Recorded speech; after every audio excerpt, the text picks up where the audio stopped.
This particular instrument here is what was used in the recording studios back in the 1900s before electric came in. And literally when they talk about cutting a disc, which they still use the term cutting a disc, it was actually cutting onto the wax cylinder, and these fiddles were used to cut the disc.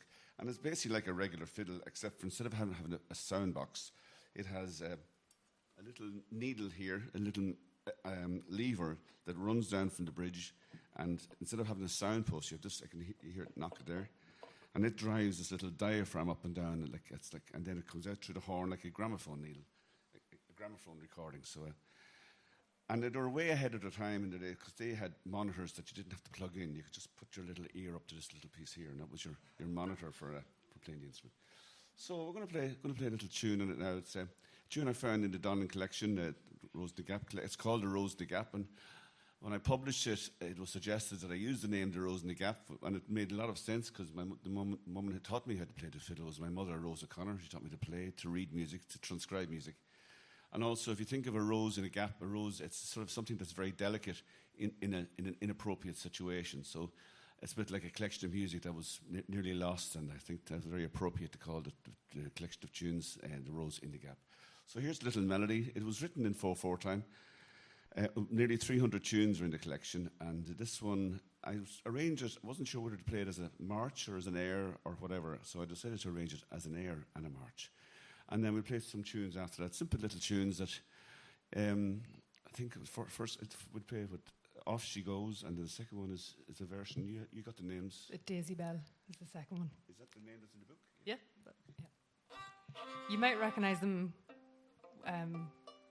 Maybe from childhood, you might recognise them, but they're different names. See if you can figure them out. Rose de Gap.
Okay, those last two tunes were from Aunt Lizzie's collection, by the way. So.